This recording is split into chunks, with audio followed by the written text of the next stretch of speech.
Hello viewers, ಕರುನಾಳ ದಂಪತಿ YouTube ಚಾನೆಲ್ಗೆ ತಮಗೆ ಮತ್ತೊಮ್ಮೆ ಸ್ವಾಗತ. ನಮ್ಮ ವಿಡಿಯೋ ನೋಡ್ತಾ ಇರೋರು ದಯವಿಟ್ಟು ನಮ್ಮ ಚಾನೆಲ್ಗೆ ಸಬ್ಸ್ಕ್ರೈಬ್ ಮಾಡಿ. ಧನ್ಯವಾದಗಳು. ನಾವಿವತ್ತು ಎಗ್ ಕಬಾಬ್ ಮಾಡೋಣ ಅಂತ ರೆಡಿ ಮಾಡ್ತಿದ್ವಿ. ಆವಾಗ ನಿಮಗೂ ಕೂಡ ತೋರಿಸೋಣ ಅಂತ ಈ ವಿಡಿಯೋ ಮಾಡ್ತಿದ್ದೀನಿ. ನೀವು ಕೂಡ ಟ್ರೈ ಮಾಡಿ.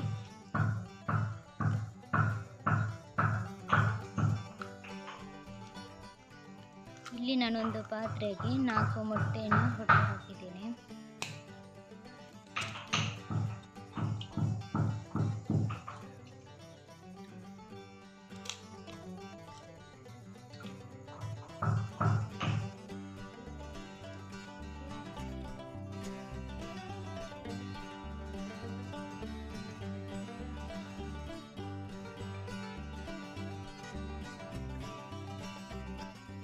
ನಂತರ ನಾನು ಇದಕ್ಕೆ ಸ್ವಲ್ಪ ಉಪ್ಪು ಹಾಕ್ತಿದ್ದೇನೆ.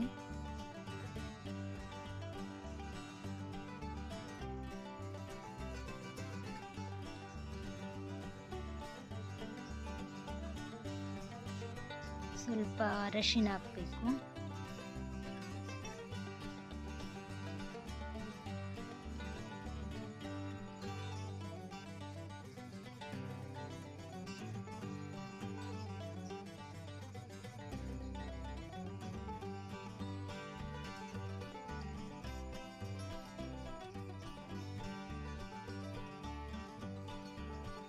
ನಂತರ ಸ್ವಲ್ಪ ಕಾಳು ಮೆಣಸಿನ ಹುಡಿ ಹಾಕಬೇಕು. ಅಂದರೆ ಹುಡಿ ಇದ್ದರೆ ಹಾಕ್ಬೋದು, ನಾನಿಲ್ಲಿ ಗುದ್ದಿ ಹಾಕಿದ್ದೇನೆ ಕಾಳು ಮೆಣಸಿನ ಹುಡಿ.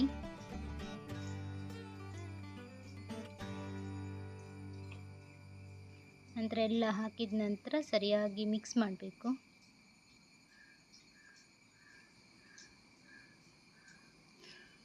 ಸರಿಯಾಗಿ ಎಷ್ಟು ನಾವು ಅದನ್ನು ಮಿಕ್ಸ್ ಮಾಡ್ತೇವೆ ನೋಡಿ, ಅಷ್ಟು ಅದು ಉಬ್ಬಿ ಬರ್ತದೆ. ಇಲ್ಲಿ ನಾನು 4 ಬೌಲ್ ತಗೊಂಡಿದ್ದೇನೆ. ನಿಮಗೆ ಜಾಸ್ತಿ ಬೇಕಾದರೆ ಜಾಸ್ತಿ ಬೌಲ್ ಸಹ ತಗೋಬೋದು. ನಾನಿಲ್ಲಿ 4 ಬೌಲ್ ತಗೊಂಡಿದ್ದೇನೆ. ಅದಕ್ಕೆ ಸ್ವಲ್ಪನೇ ಎಣ್ಣೆ ಹಾಕಿ ಅದನ್ನು ಎಲ್ಲ ಆ ಬೌಲ್ಗೆ ಸ್ಪ್ರೆಡ್ ಮಾಡಬೇಕು. 4 ಬೌಲಿಗೆ ಎಣ್ಣೆ ಹಾಕಿ ಎಣ್ಣೆನ ಆ ಬೌಲಿಗೆ ಸ್ಪ್ರೆಡ್ ಮಾಡಬೇಕು ಚೆನ್ನಾಗಿ.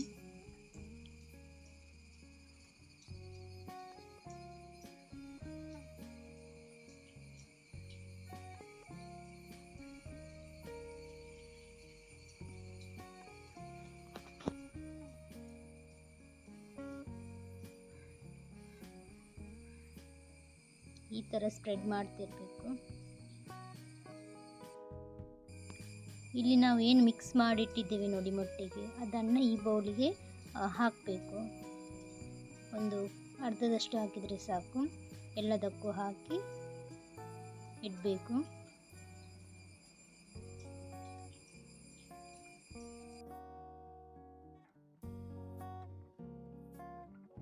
ನಾನಿಲ್ಲಿ ಇಡ್ಲಿ ಮಾಡುವಂತಹ ಪಾತ್ರೆಯನ್ನು ತಗೊಂಡಿದ್ದೇನೆ. ಪಾತ್ರೆಗೆ ಸ್ವಲ್ಪ ನೀರು ಹಾಕಿ ಈ ಥರ ಇಡಬೇಕು. ನಂತರ ಗ್ಯಾಸ್ ಆನ್ ಮಾಡಿ ಸ್ಟವ್ ಮೇಲೆ ಇಡಬೇಕು. ಪಾತ್ರೆಯಲ್ಲಿದ್ದಂಥ ನೀರು ಸ್ವಲ್ಪ ಕಾದ ನಂತರ ಬೌಲಲ್ಲಿ ಹಾಕಿದಂಥ ಮೊಟ್ಟೆನ ಈ ಥರ ಇಡಬೇಕು. ಅದನ್ನು 5 ನಿಮಿಷಗಳ ಕಾಲ ಬೇಯಿಸಬೇಕು. ಗ್ಯಾಸ್ ಸ್ಟವ್ ಸ್ಲೋ ಆಗಿಟ್ಟು ಬೇಯಿಸಬೇಕು, ಸ್ಪೀಡ್ ಇಡಬಾರ್ದು. 5 ನಿಮಿಷ ಬೆಂದರೆ ಸಾಕಿದು. ನಾನಿಲ್ಲಿ ಮುಚ್ಚಿ ಬೇಯಲಿಕ್ಕೆ ಇಟ್ಟಿದ್ದೀನಿ. ಬೆಂದಾದ ನಂತರ ನೋಡಿ ಎಷ್ಟು ಒಳ್ಳೆಯದಾಗಿ ಉಬ್ಬಿ ಬಂದಿದೆ ಅಂತ ನೀವು ನೋಡ್ತಿರ್ಬೋದು. ನಂತರ ಬೌಲಿಂದ ಈ ಥರ ತೆಗಿಬೇಕು. ಸ್ವಲ್ಪ ಚಾಕುವಿಂದ ಈ ಥರ ಮಾಡಿದರೆ ಆಗ್ತದೆ. ಅದು ಅಷ್ಟು ಸುಲಭವಾಗಿ ಬರೋದಿಲ್ಲ. ಸ್ವಲ್ಪ ಈ ಥರ ಮಾಡಿದರೆ ಬರ್ತದೆ ಚೆನ್ನಾಗಿ.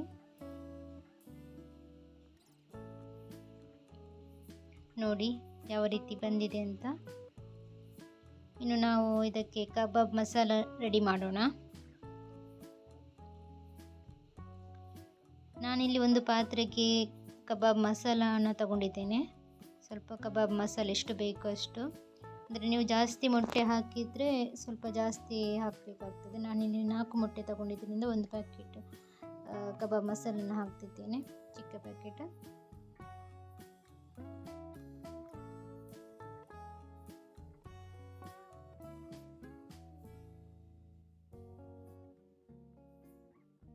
ಅದಕ್ಕೆ 1 ಸ್ಪೂನಷ್ಟು ಶುಂಠಿ ಬೆಳ್ಳುಳ್ಳಿ ಪೇಸ್ಟ್ ಹಾಕ್ತಿದ್ದೇನೆ. ನೀವು ನೋಡ್ತಿರ್ಬೋದು.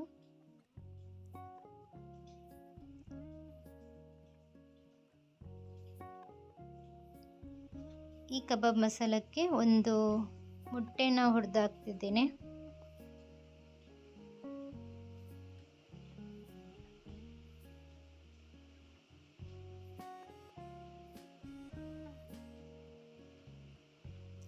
ಇದಕ್ಕೆ ನಾನು 1 ಸ್ಪೂನು ಕಾರ್ನ್ಫ್ಲವರ್ ಹಾಕಿದ್ದೇನೆ, ಸ್ವಲ್ಪ ತಿಕ್ಕಾಗಿ ಬರಲಿ ಅಂತ. ಅದನ್ನು ಚೆನ್ನಾಗಿ ಮಿಕ್ಸ್ ಮಾಡಬೇಕು ಎಲ್ಲವನ್ನು. ನಾನಿಲ್ಲಿ ಉಪ್ಪು ಹಾಕಲಿಲ್ಲ, ಯಾಕಂದರೆ ಮಸಾಲದಲ್ಲಿ ಆಲ್ರೆಡಿ ಉಪ್ಪು ಉಂಟು. ಮತ್ತು ನಾನು ಮೊಟ್ಟೆಗೂ ಉಪ್ಪು ಹಾಕಿದ್ರಿಂದ ನಾನು ಪುನಃ ಉಪ್ಪು ಹಾಕೋದಿಲ್ಲ. ನಿಮಗೆ ಬೇಕಾದರೆ ಹಾಕ್ಬೋದು.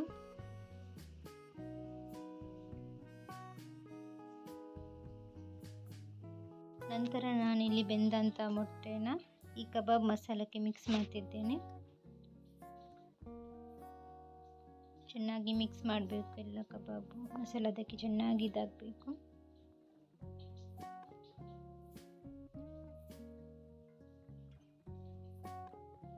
ಈ ಥರ ಬರಬೇಕು.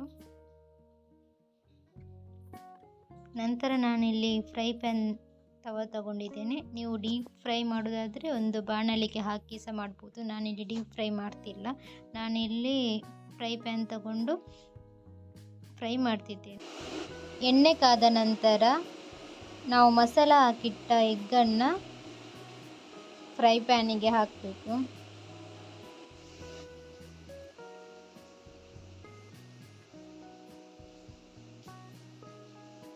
ಮಸಾಲ ಸರಿಯಾಗಿ ತಾಗಬೇಕು. ಅದಕ್ಕೆ ಎಲ್ಲವನ್ನು ಈ ಫ್ರೈ ಪ್ಯಾನಿಗೆ ಹಾಕಿ ಚೆನ್ನಾಗಿ ಫ್ರೈ ಮಾಡಬೇಕು. 2 ಸೈಡ್ ಸಹ 2 ಕಡೆ ಸಹ ಚೆನ್ನಾಗಿ ಫ್ರೈ ಆಗಬೇಕು.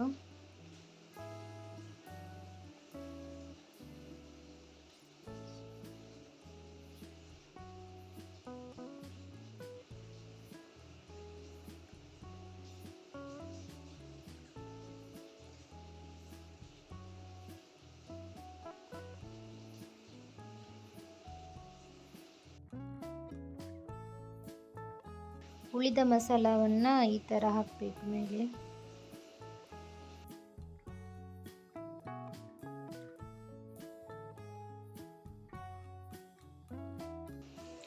ನೋಡಿ ಫ್ರೈ ಆಗ್ತಿದೆ.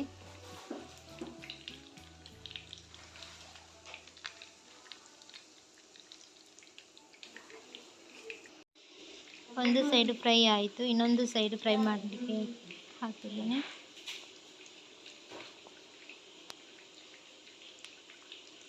ನೋಡಿ ಫ್ರೈ ಆದ ನಂತರ ಎಷ್ಟು ಚೆನ್ನಾಗಿ ಬಂದಿದೆ ಅಂತ.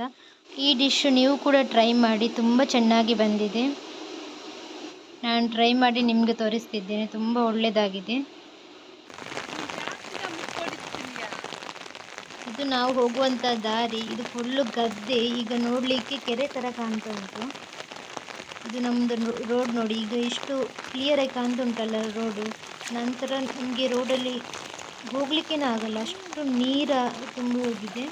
ನೀವು ನೋಡ್ತಿರ್ಬೋದು, ಇದು ಫುಲ್ಲು ಗದ್ದೆ, ಅಷ್ಟು ಉದ್ದಕ್ಕೂ ಗದ್ದೆ. ಅದು ಕೆರೆ ಅಲ್ಲ, ನೋಡಲಿಕ್ಕೆ ಅದು ಕೆರೆ ಥರ ಕಾಣ್ತಾ ಉಂಟು.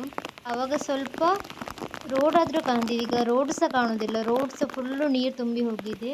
ಇದು ನಾವು ಹೋಗುವಂಥ ರೋಡ್, ಅದು ರೋಡು ಕೂಡ ಕಾಣ್ತಿಲ್ಲ, ಅಷ್ಟು ನೀರು ತುಂಬಿ ಹೋಗಿದೆ. ನಮ್ಗೆ ತುಂಬ ಜೋರು ಮಳೆ ಬಂತಿತ್ತಲ್ಲ, ಎಲ್ಲ ಕೆರೆ ಥರ ಕಾಣ್ತಾ ಉಂಟು.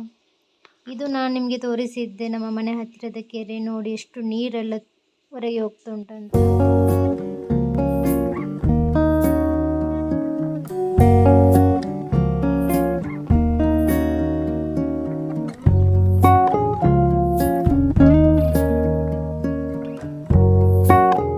ಇವತ್ತಿನ ವಿಡಿಯೋ ಇಷ್ಟೇ. ನಿಮಗೆ ಇಷ್ಟ ಆದರೆ ಲೈಕ್ ಮಾಡಿ, ಶೇರ್ ಮಾಡಿ ಆ್ಯಂಡ್ ಕಮೆಂಟ್ ಮಾಡಿ.